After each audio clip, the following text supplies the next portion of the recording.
अस्सलाम वालेकुम वरहमतुल्लाहि वबरकातुह। नाज़रीन किराम, आप जान रहे हैं और देख भी रहे हैं कि पूरे हिंदुस्तान में इस वक्त मुसलमानों के अंदर एक जो खौफ का माहौल चल रहा है, एक बेचैनी का इज़्तिराब की कैफियत चल रही है। उसकी वजह यह है कि यूनिफॉर्म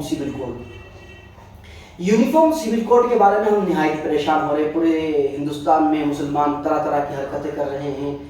इसकी असल वजह यह है कि हमारे जो सो कॉल्ड और कथित जो लीडर्स हैं, मुस्लिम लीडर्स हैं, ये मुसलमानों को ज़रा सी बात पर आप यहाँ बैठ जाइए, यहाँ लेट जाइए, आप ये अनशन कर लीजिए, यहाँ भूख हड़ताल कर लीजिए, ये मैसेज वहाँ फॉरवर्ड करो, ये लिंक शेयर करो, फला वेबसाइट पे जाओ, ये करो वो करो, इसकी कोई ज़रूरत नहीं है। हिंदुस्तान में बहुत से मज़ाहिब के लोग रहते हैं, बल्कि हिंदुस्तान पूरी दुनिया में वाहिद कंट्री है जहाँ पर सबसे ज़्यादा मजहब, सबसे ज़्यादा किस्म की कौम, सबसे ज़्यादा जातीय परस्ती है। इस मुल्क में कॉमन सिविल कोड का लाना नामुमकिन है।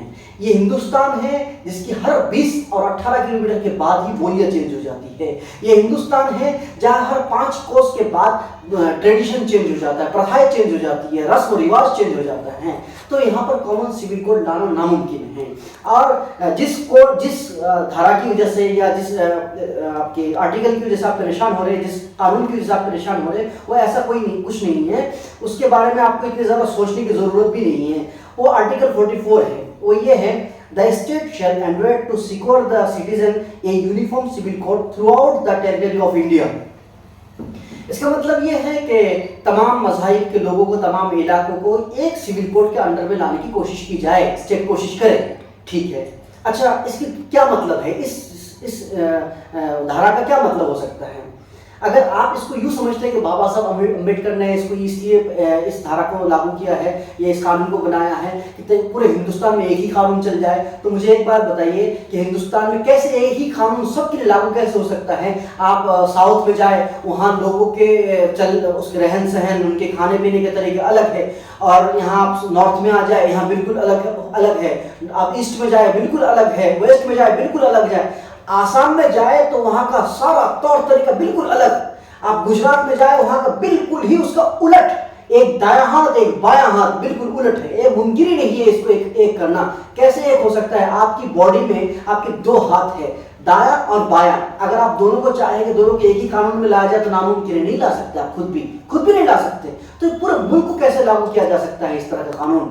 सबसे पहली बात आपको जानना चाहिए कि आप जब रिएक्शन दे रहे हैं, कोई रद्द-ए-अमल कर रहे हैं, एक्शन के बाद रिएक्शन देने के लिए जरूरी ये होता है कि आपको एक्शन के बारे में पूरा मालूम हो। क्या आपको मालूम है कि कॉमन सिविल कोड का नेचर क्या है? मालूम नहीं है। गवर्नमेंट ने अब तक इसको वाज़ेह ही नहीं किया। जब तक आपको वाज़ेह नहीं किया तो आप क्यों परेशान हो रहे हैं, क्यों खामेखा रिएक्शन दे रहे हैं? ये वक्त से पहले रिएक्शन देना है। ये ऐसा ही है जैसे कि नदी आने से पहले कोई कपड़े उतार ले तो नंगा ही हो जाता है। इसलिए वक्त का इंतजार करें, इसके बाद करें।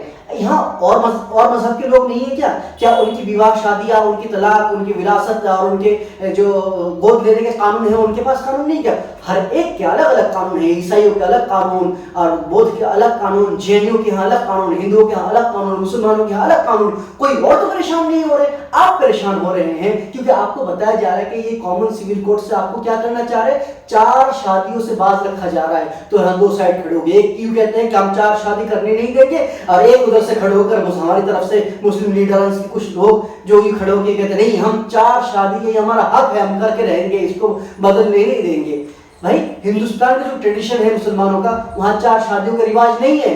कितने मुसलमान हैं जिन्होंने 4 शादियां की है? हिंदुस्तान में करोड़ों मुसलमान बसते हैं। अगर आप सर्वे करने लग जाए तो 1000 मुसलमान भी ना मिले आपको जिन्होंने 4 शादियां की है, 3 शादियां, 2 शादियां। ये कोई आसान बात नहीं है। ये समझाया जाता है उनको कि देखो इनके पास 4 शादी करते हैं, 4 शादियां, कितने मजे करते हैं, हमारे तो एक भी नसीब नहीं हो रही है। इस तरह की बातें बताई जा रही है। हालांकि ऐसा कुछ नहीं है भाई साहब। एक बहू पालना बहुत मुश्किल की बात है। कौन पालने लग जाता है 3-3, 4-4 बहू? ऐसा कुछ नहीं है। हिंदुस्तान में ये वैसे भी कोई मुसलमान ऐसा नहीं करता है। इसलिए आपको परेशान होने की जरूरत नहीं है। आपको ये बात बताकर अगर आपको कोई बोले कि आप फला मैसेज करो, फला जगह आप वेबसाइट में जाओ, तो आप उनसे कह दीजिए भाई साहब मेरी तो एक ही बीवी है और मुझे नहीं करनी दूसरी बीवी है, जरूरत ही क्या है?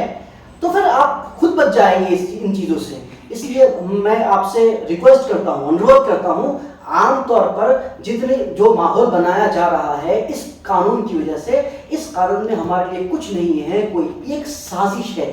یہ جانتے ہیں کہ مسلمانوں کو کس جگہ پن کرنے پر، پش کرنے پر مسلمان بکھر جائیں گے اور مسلمان باہر نکل آئیں گے، سڑکوں پہ اتر آئیں گے، تاکہ یہ پورے ہندوستان کو، پورے دیش کو، پوری دنیا کو دکھا سکے کہ یہ دیش کا جو بھی قانون ہوتا ہے اس قانون کے خلاف جانے والے سب سے پہلے مسلمان ہوتے ہیں۔ یہ ہمارے ٹرول بناتے ہیں، دوسروں کو دکھاتے ہیں تاکہ وہ ہمارے مخالفت پہ اور زیادہ اتر آئے، لہٰذا ان کا جو پروپیگنڈا ہے، ان کی جو سازش ہے، اس سازش کا حصہ نہ بنے۔